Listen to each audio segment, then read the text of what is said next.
So today, I'm beginning the teardown on this, my parts car.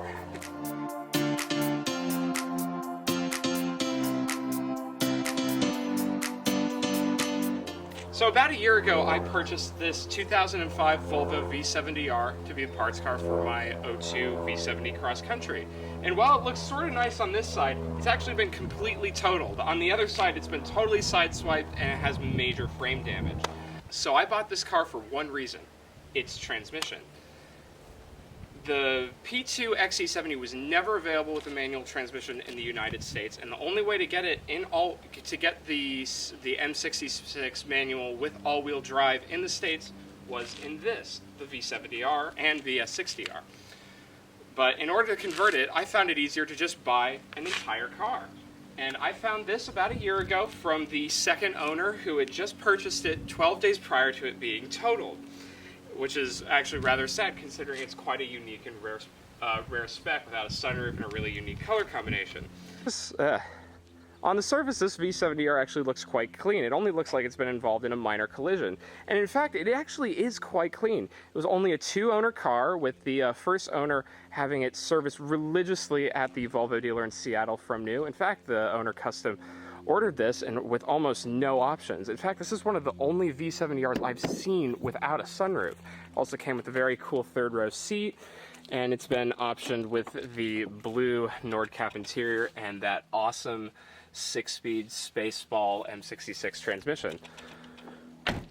But sadly, this one's totaled for quite an obvious reason on this side.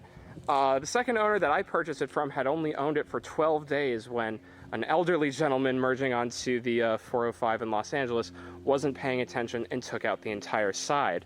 At first glance, this actually looks like it could be repairable with a couple of doors and a fender, but it is actually quite far beyond that. The frame is actually tweaked quite significantly in this front corner. This is all wrinkled down here. All the door hinges have been ripped off, and well, it was a very nice and well taken care of car. It's just beyond economical repair to bring back to good condition. And as you can tell, I've already taken some of the parts off of it. I've taken the headlights. I use those for parts for my JDM lights. I've taken the stock brakes off of it. That's how I'm able to fit these stock XC70 16s on here. Those Brembos are currently living on my XC70, and other small stuff like tail lights and other bits of trim here and there. But for the most part, I'm in this thing for the drivetrain. So let's get going and get that out. To bring the build to the next level, though, I really want to be able to make more power more reliably, and the way to do that is sleeving the block.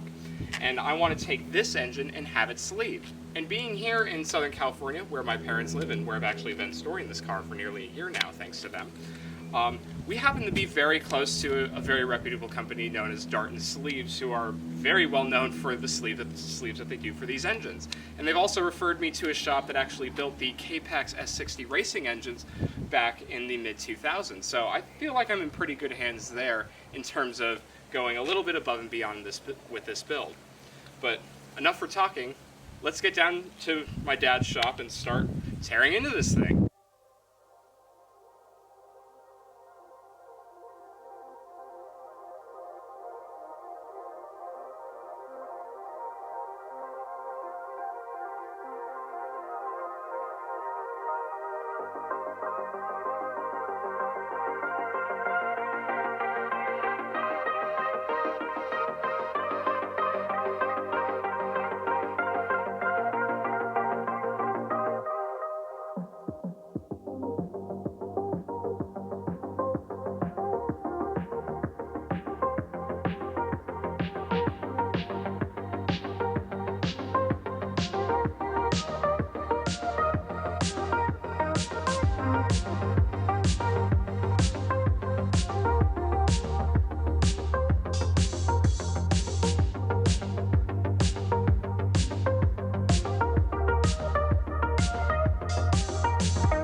we're totally free and clear.